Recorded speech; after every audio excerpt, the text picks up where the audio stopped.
እሺ መግባት አትችልም ወንድም ቤተክርስቲያን ነጠላ ስለብስ ነው እንጂ ሳትለብስ መግባት አትችልም። ቤተክርስቲያን ስለሆነ የቤተክርስቲያን ስርዓት ነጠላን አመሰላቅሎ ለብሶ ነው የሚገባና አመሰላቅለ ዘርጋውና ዘርግተ አመሰላቅለ ለብሰ ነው የምትገባ። እሺ ስለዚህ ለዚህ ነው የተከለከልኩት። አዎ ስርዓት ቤተክርስቲያን ስለሆነ አይጣስም። በጣም ይቅርታ አባሽ። እሺ ለምንድን ነው አመሳቅሎ ነጠላ የሚለበሰው አባታችን? ስርዓተ ቤተክርስቲያን ነው። ከጥንት ጀምሮ ስርዓተ ቤተክርስቲያናችን አመሰላቅሎ በመስቀል ምልክት አመሰላቅሎ ይለበስና አማትቦ ተሳልሞ ይገባል።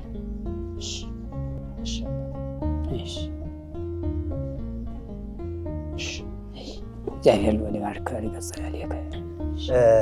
እንግዲህ ስለዚህ ቤተክርስቲያን ጥንታዊ ቤተክርስቲያን ማወቅ ፈልጌ ነበርና ስለዚህ ቤተክርስቲያን ማስረዳት የሚችል ለኔ ታሪኩን መንገድ የሚችል ሰው ማግኘት ይችላል አባታችን? አዎ ይቻላል፣ ያስረዳሃል። እሺ አባታችን። እሺ ድለኛ ነኝ ብዙ ሳለ በጣም እውነት ነው። ኡራ ኪዳነ ምሕረት ነው የሚባለው ይሄ ቤተክርስቲያን? አዎ ኡራ ኪዳነ ምሕረት ትባላለች። ምን ማለት ነው ኡራ ኪዳነ ምሕረት ማለት? ኡራ ማለት የቅዱስ ኡራኤል ከፊለ ስም ነው። መልአኩ ቅዱስ ኡራኤል ጻድቁ አባታችን አሁን ዮሐንስን ይህን ቤተክርስቲያን ያሰሩ ማለት ነው። ታቦተ ኪዳነ ምሕረትን የተከሉ እና እሳቸው እየመሩ ይረዷቸው ስለነበረ ከዚህ በፊት ኡራ ኢየሱስ የሚባል ቤተክርስቲያን አለ እሳቸው የተከሉት።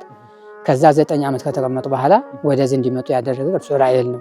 የመራቸውም ሲረዳቸው የነበረ ስለሆነ የመልአኩንና የታቦቷን ኪዳነ ምሕረትን ስም አያይዘው ኡራ ኪዳነ ምሕረት ብለው የሰየሟት እሳቸው ናቸው። ጻድቁ አቡነ ዮሐንስ መልአኩ የሰራላቸው ስራ እንዳይረሳ እንዳይዘነጋ ለማስታወስ የመልአኩንና የታቦቷን ስም አያይዘው ኡራ ኪዳነ ምሕረት ብለው ሰይመዋታል።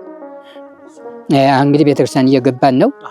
እዚህ ላይ ጫማ ተወልቆ ነው የሚገባ። ጫማን ሳያወልቁ መግባት አይቻልም፣ ግዴታ ነው። ስርዓተ ቤተክርስቲያን ነው፣ የመጽሐፍ ቅዱስ ቃል ነው። እኛም እንግዲህ ወደ ተቀደሰው ስፍራ ገንዘባ ስለሆነ ጫማችን እናወልቃለን። እንደው ከኪዳነ ምሕረት ጋር የተለየ ቁርኝነት አለዎት?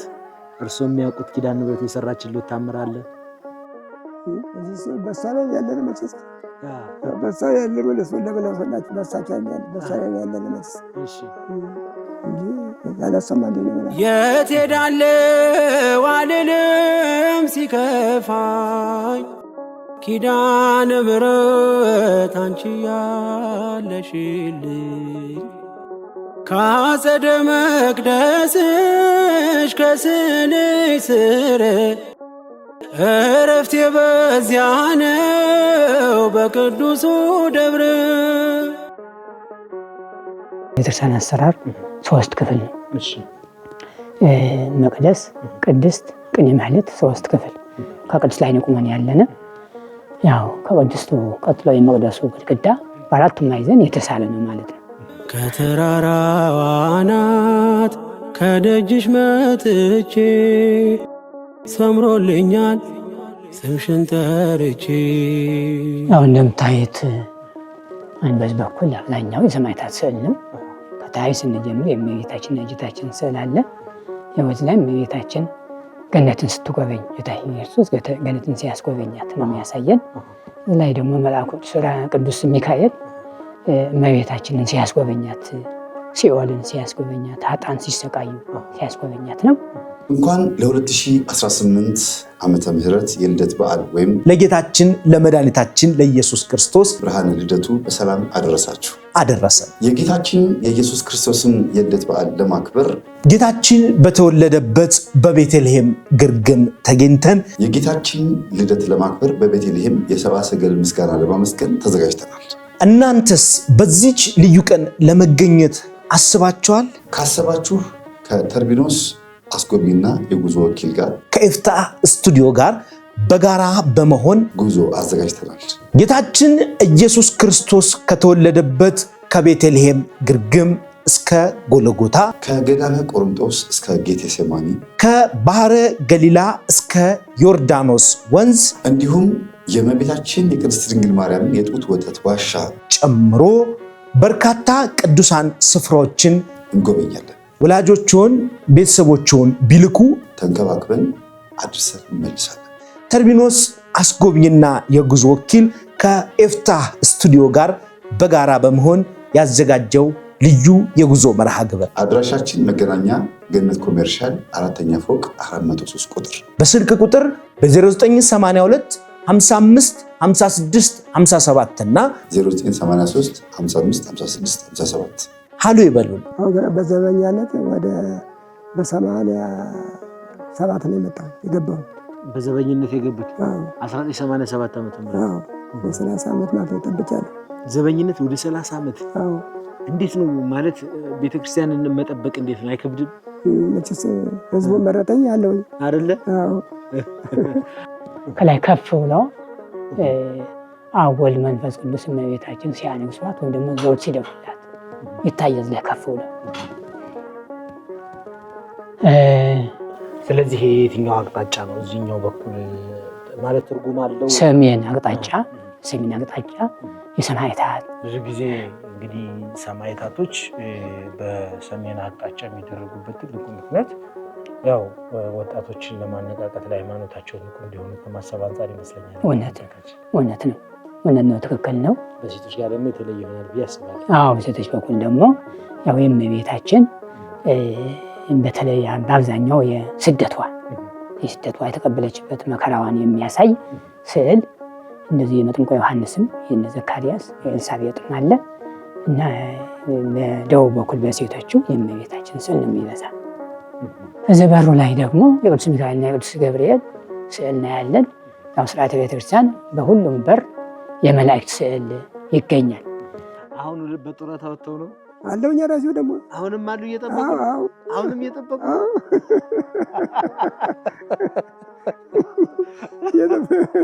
በጣም ይገርማል። ይሄ ደግሞ ምንድነው አባታችን? ይሄ የገዳመ ዘጌ ወራጅ ደብረ ምሕረት ሙዚየም ወይም ቤተ መዘክር። ይሄ ጥንታዊ ስዕል ነው። ጥንታዊ ስዕል ነው። አዎ፣ በ17ኛው ክፍለ ዘመን። ይሄ በ17ኛው ክፍለ ዘመን። አዎ፣ ጥንታዊ ነው። እመቤታችንና ጌታችን ቃል ኪዳን እንደሰጣት ከታች ደግሞ የአቡነ ተክለ ሃይማኖት የአቡነ ዮሐንስ ገዳም መስራች የዚህ ገዳም መስራች እና የደቀ መዝሙራቸው የአቡነ ፋኑኤል እንግዲህ ኪዳነ ምሕረት እድሜ ትስጡ። አዎ እሱ ነው እንደው እሱ ነው መድኃኒዓለም ወላዲተ አምላክ እመቤታችን ይበቃኛል፣ እድሜማ ይበቃኛል። በጣም እዚህ ከላይ የተለያየ አይነት ምስል ነው የማየውና ምንድን ነው እዚህ ጋር ያለው ስዕል አባታችን? ከላይ የሰማዕታት ስዕል አለ።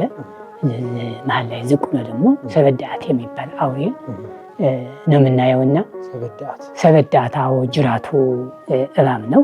የእባብን መልክ የያዘ ነው። ጅራቱ እባብ ነው። ወገቡ አንበሳ፣ ፊቱ ላይ ደግሞ የሰው መልክ ያለው ሲሆን ያው በመጨረሻ ጊዜ የሚመጣ ነውና ያው እንደ እባብነቱ የሚነድፍ ነው፣ እንደ አንበሳነቱም የሚሰብር ነው። በመጨረሻ ጊዜ የሚመጣ ተብሎ ነው የሚጠበቀው። በዘመነ ፍጻሜ ያው ቀጣይ የምናየው ምዕራውን ነው የምናየው። ቀጣይ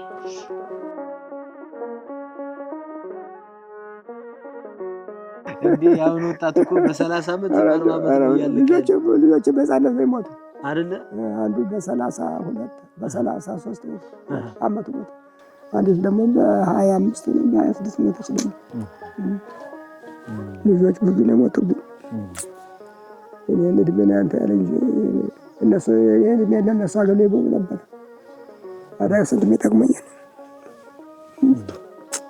አይዞት ለኔ እስቲ ምስጋና ይሁን አለው። ክብሩ ይስፋ።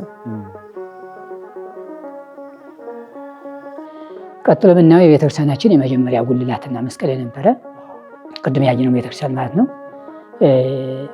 ከብረት የተሰራ መስቀል ሲሆን ክብደት ስላለው ጣራው እንዳይጎዳው ወርዶ በቅርስነት እንዲቀመጥ ተደርጓል። በምዕራብ ነው ያለነው። አሁን ከዚህ እንጀምር። የሰማዕቱ ቅዱስ ጊዮርጊስ ስዕል ነው የምናየው። ቅዱስ ጊዮርጊስ በነጭ ፈረስ ላይ ተቀምጦ ብርታዊቱን እንዳዳናትና ዘንዶውን እንደገደለው በጦር ወቅቶ በእግዚአብሔር ኃይል እንደወጋው እና እንደገደለው ነው የሚያሳየን። ወዲህ ስንመጣ ከብር ከወርቅ እና ከነሐስ የተሰሩ የቤተክርስቲያናችን ንዋየ ቅድሳቶች ናቸው። ድሮ ጥንታውያን ናቸው። ድሮ ቤተክርስቲያናችን ስትገለገልባቸው የነበሩ ለምሳሌ እነዚህ ጽዋዎች፣ ጻሕሎች፣ እርፈ መስቀሎች እና ማይፈዶች ናቸው። እዚህ ስንመጣ ይሄ ቀጸላ ወይም አውድ ይባላል። ከብር የተሰራ መስቀልና መርገፍ ጋሻ ያለው ስራው መጎናጸፊያ። ችኛይቱ የብር መርገፍ ያላት የስፌት መስዋዕተ ወርቅ። ከስር የምናያቸው ጽናዎች የማዕጠንት ማገልገያ ሲገለገልባቸው የነበሩ ናቸው። ከብር የተሰሩ በእስክንድሪያ ደሴት በቅዱስ ሩፋኤል ተሰራች ነበረች እና ያችን ቤተክርስቲያን ሲያናውጻት አንበሪው መልአኩ ቅዱስ ሩፋኤል ወግቶ ባለበት እንዲጸና እንዳደረገውና ቤተክርስቲያኒቱ ከመፍረስ እንደተረፈችና ህዝቡን ከመስጠም እንደዳኑ የሚያሳየን ስዕል ነው።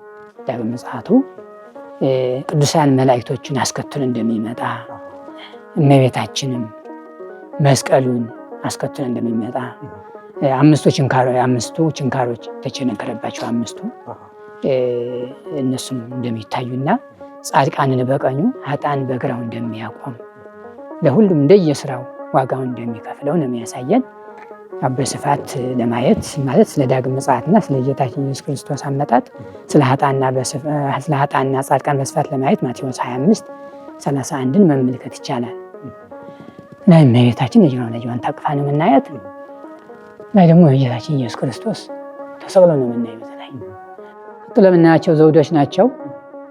ከኢትዮጵያውያን ነገስታት በተለያየ ክፍለ ዘመን ለመታሰቢያ በስጦታ የተበረከቱ ዘውዶች ናቸው እና አፄ ተክለ ጊዮርጊስ፣ አፄ ፋሲል፣ ዳግማዊ አፄ ቴዎድሮስ፣ ንጉሥ ተክለ ሃይማኖት ደብረ ማርቆስ የነበሩት ማለት ነው፣ አፄ ዮሐንስ፣ አፄ ንብለ ድንግል ለቤተክርስቲያኑ ያበረከቱት። ሁሉም መስቀል አላቸው። ዲዛይናቸው ቢለያይም ሁሉም መስቀል አላቸው። የተሰሩ ከብር ከወርቅ ከከበረ ድንጋይ። በነገራችን ላይ ዘውድ ከጥንት ጀምሮ እስከ አፄ ኃይለሥላሴ ድረስ የኢትዮጵያ ነገስታቱ የባህል ወይም የክብር ዘውድ እንደነበረ ነው። ከአፄ ኃይለሥላሴ ወዲህ ነው የቀረ። ያው በደቡብ አቅጣጫ ሴቶች የሚቆሙበት ስፍራ ነው ማለት ነው። ይሄኛው አሁን ያለንበት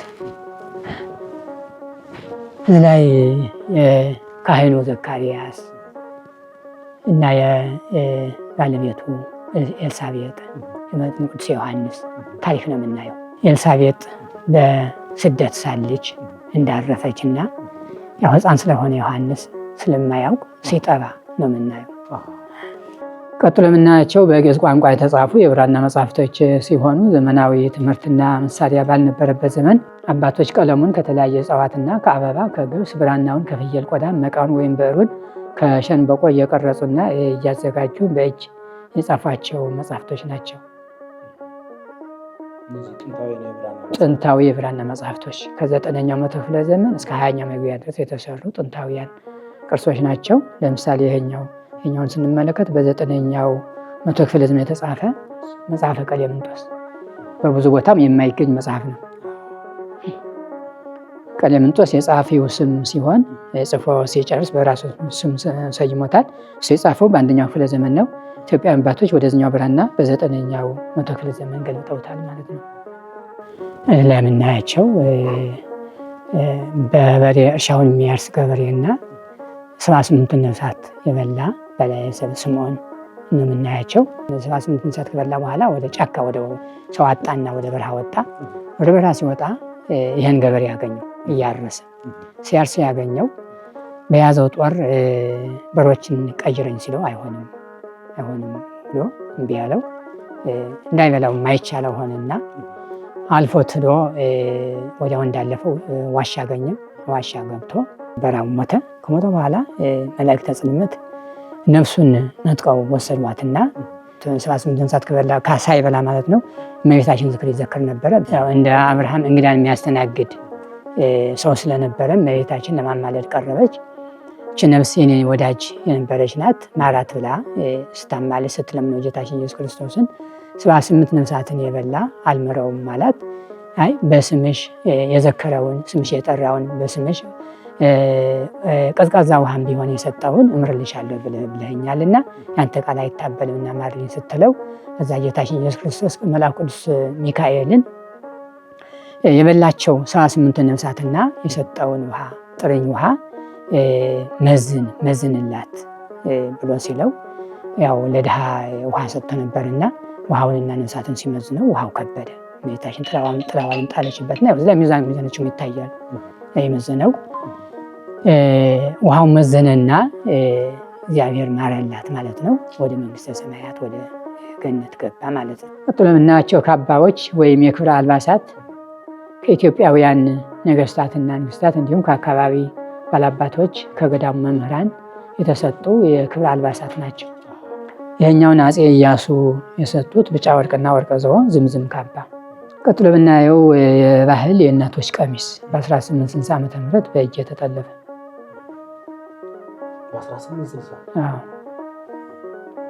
አፄ ቴዎድሮስ ያረፉ ጊዜ ማለት ነው። እሳቸውን የባለቤታቸውን የሚዘቸው የወሰዱት አይታችሁት ከሆነ አዲስ ነው የሚመስል። ለምን ቀጥታ ቤተ መንግስት ስለገባ በጽዳት ስለያዙት አዲስ ይመስላል።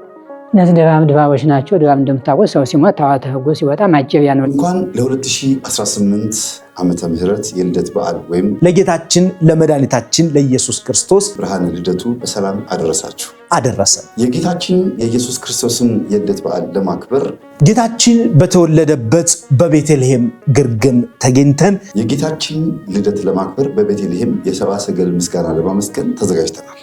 እናንተስ በዚች ልዩ ቀን ለመገኘት አስባችኋል? ካሰባችሁ ከተርቢኖስ አስጎብኝና የጉዞ ወኪል ጋር ከኤፍታህ ስቱዲዮ ጋር በጋራ በመሆን ጉዞ አዘጋጅተናል።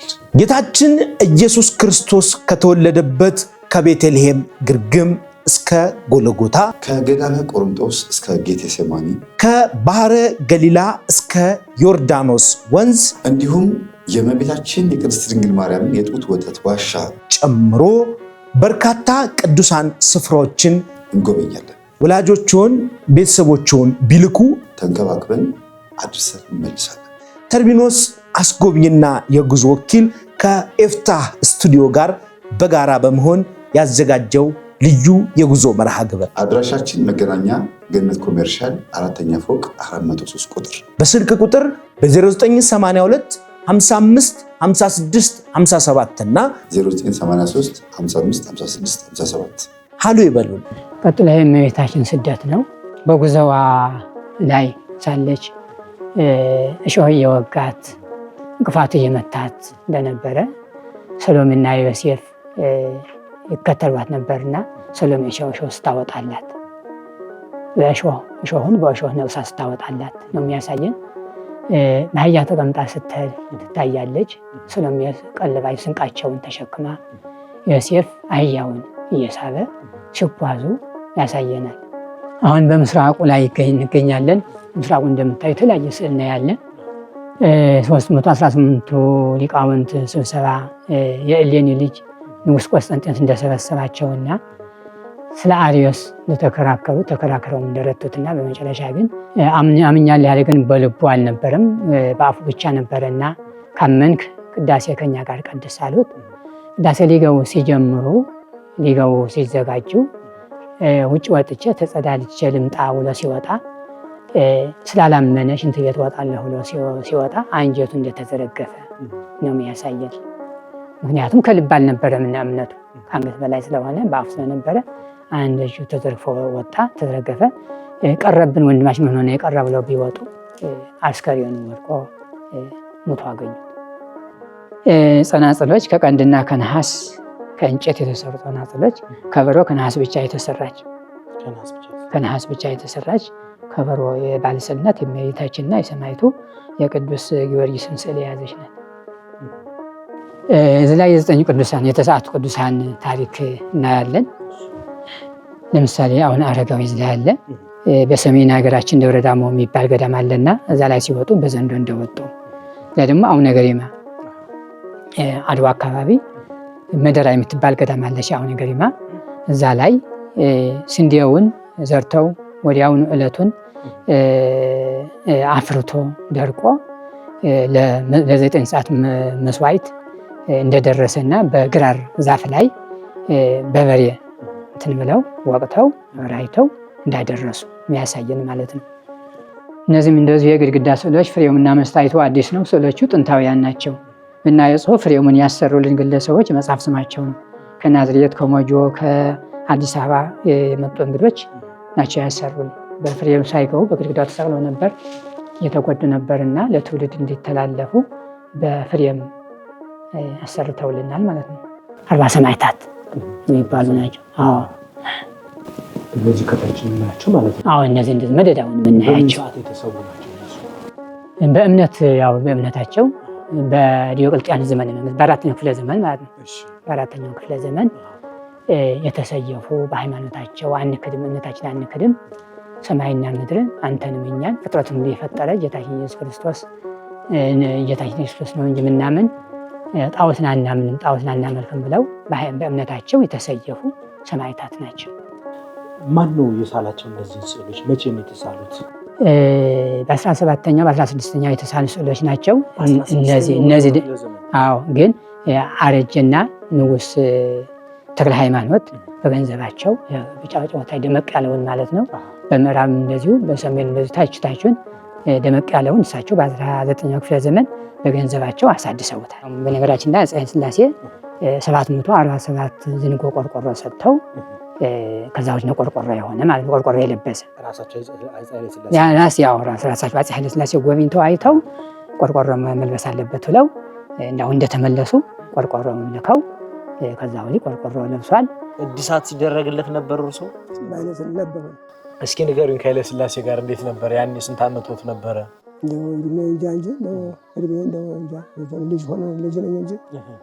ሲመጡ አውቃለሁ። እዚህ ሲመጡ ያውቃሉ? ጃንሆይ ምን ሊያደርጉ ነበር የመጡት? ለመጎብኘት ነው የመጡ። እሺ ለመጎብኘት መጡ። ለህዝቡ ሁለት ሶስት ሜትር ጨርቅ ሰጡ ለህዝቡ በሙሉ። ጨርቅ ማለት የሚለበጭ አጎጀል የሚባል ጨርቅ። ለሱፍ ማሰፊያ ቢሆን ማለት ነው። ማሰፊያ ደግሞ ብር 2 ብር ሰጡን። 2 ብር ማሰፊያው የዛ ጊዜ ብር ርካሽ ነው፣ ወደም ተገኝቶ ውድ ነው። እሺ እና የዛ ጊዜ ያንን በዛች ብር አሰፍተን ለበስን። እሺ በጣም የሚገርም ነው። ለቤተክርስቲያኑ ደግሞ ቆርቆሮ ደግሞ ሰጡ። ያ ሁሉ የእሳቸው ነው። መፍራቁ ሁሉ የእሳቸው ቆርቆሮ ነው። ስጦታ ሰጥተው ነው። ጣራው ብቻ ተቀየረ እንጂ ሌላው ህንፃው እንዳለ ነው። እንደምታዩዋቸው በሮችም እንዳሉ ናቸው፣ አልተቀየሩም። ህንፃውም እንዳለ ነው። 14ኛው ክፍለ ዘመን የተደረገ ነው ማለት ነው። ሁሉም ነገር ማለት ነው። እውነት ነው። እርሶ እድለኛ ኖት። ብዙ ነገር አይተዋል፣ ብዙ ታሪክ አይተዋል። ምስጋና ይሁን ክብር ይስፋ። ምስጋና ይሁን አይታላክ ምስጋና ይሁናት። አሜን። ለበጎ ነው ያቆየችሁት። በጣም ቤቷን እየጠበቁ ታቦቷን እየጠበቁ አይደለም። ክብር ይስፋ። በጣም ክብር ይስፋ። ያለ እንደምታዩት በሩ ወጥ ነው። አንድ እንጨት ነው። አዎ ለምሳሌ ይሄም ወጥ ነው። ምንም የተቀጠለ እንትን ያለ የለውም። ይሄኛውም ወጥ ነው። እንደምታዩት ስፋቱም ቁመቱም በሁሉም ምንም የተቀጠለ ነገር የለውም። ምን ያህል ሜትር ይሆናል? ቢያንስ 5 ሜትር። ላይ መድኃኔዓለም ኢየሱስ ክርስቶስን ነው። መድኃኔዓለም ኢየሱስ ክርስቶስ ይህን ዓለም ለማሳለፍ ለሰው ልጅም እንደ የሥራ ዋጋውን ለመክፈል በሕያዋንና በሙታን ላይ ለመፍረድ ሲመጣ በመላእክት ታጅቦ እንደሚመጣ፣ ጻድቃንን በቀኙ ኃጥአንን በግራው እንደሚያቆም፣ ጻድቃን ፈጣሪያቸውን መድኃኔዓለም መስለው እንደሚነሱና ወደ ገነት ወደ መንግሥተ ሰማያት እንደሚገቡ፣ ኃጥአን ደግሞ ሰይጣን ወይም ዲያብሎስ መስለው እንደሚነሱና ከእሱ ጋር በሲኦል በገሃነመ እሳት እንደሚሰቃዩ ነው የሚያሳየን። እግዚአብሔር ከስቃይ ይሰውረን። ነገራችን ላይ ክርስቲያን ብቻ አይደለም የሚገባው፣ ሁሉም ይገባል። ታሪኩን ማወቅ ይፈልጋል፣ ማየት ይፈልጋል። በዚህ ላይም እኛም መከልከል አንችልም። ለምን? የአማንያኑም ይህን በማየታቸው ታሪኩን በማወቃቸውና በሚያዩት ነገር ሁሉ በስርዓቱም በምኑም ብዙዎች እየተመለሱ እየተጠመቁ ስለሆነ አንከለክልም። ቢያንስ ለቦታቸው አውቃችሁ ደግሞ ደግሞ የመጣውን ደግሞ ፈጣሪ ደግሞ ጠቃችሁ ነው። ደግሞ የደናው ዘመን ጨምረን ፈጣሪ ነው ሳደምራቱ ያወደደ ወደሰ ተባረከ ለቸር ያደሳችሁ እያለ ከዘመናት አበጎ ጨምራችሁ አልታሰበ ድንገት ያላችሁ አይናችሁ ተባገርባችሁ ተጠቅዳችሁ ብላችሁ አንቃችሁ ተውጋት ያደረጋችሁ ለይታችሁ ተጠብቃችሁ ጠቅላላ ስለ ትንሣኤ ሙታን፣ ስለ ክርስቶስ አመጣጥ፣ ስለ ጻድቃንና ኃጥአን በስፋት ለማየት ማቴዎስ 25:31 መመልከት ይቻላል። ይህን ይመስላል። ጨርሰናል። በጣም ነው የማመሰግነው።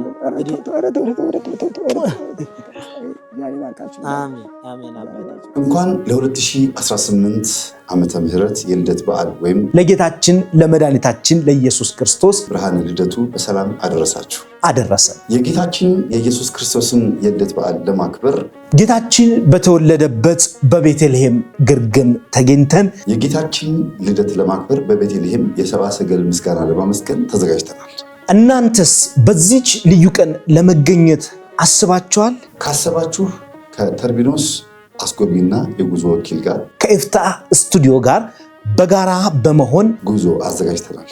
ጌታችን ኢየሱስ ክርስቶስ ከተወለደበት ከቤተልሔም ግርግም እስከ ጎልጎታ፣ ከገዳመ ቆሮንጦስ እስከ ጌቴሴማኒ፣ ከባህረ ገሊላ እስከ ዮርዳኖስ ወንዝ እንዲሁም የእመቤታችን የቅድስት ድንግል ማርያም የጡት ወተት ዋሻ ጨምሮ በርካታ ቅዱሳን ስፍራዎችን እንጎበኛለን። ወላጆችን ቤተሰቦችን ቢልኩ ተንከባክበን አድርሰን እንመልሳለን። ተርቢኖስ አስጎብኝና የጉዞ ወኪል ከኤፍታህ ስቱዲዮ ጋር በጋራ በመሆን ያዘጋጀው ልዩ የጉዞ መርሃ ግብር አድራሻችን መገናኛ ገነት ኮሜርሻል 4ኛ ፎቅ 403 ቁጥር፣ በስልክ ቁጥር በ0982 55 56 57 እና 0983 55 56 57 ሃሎ ይበሉ።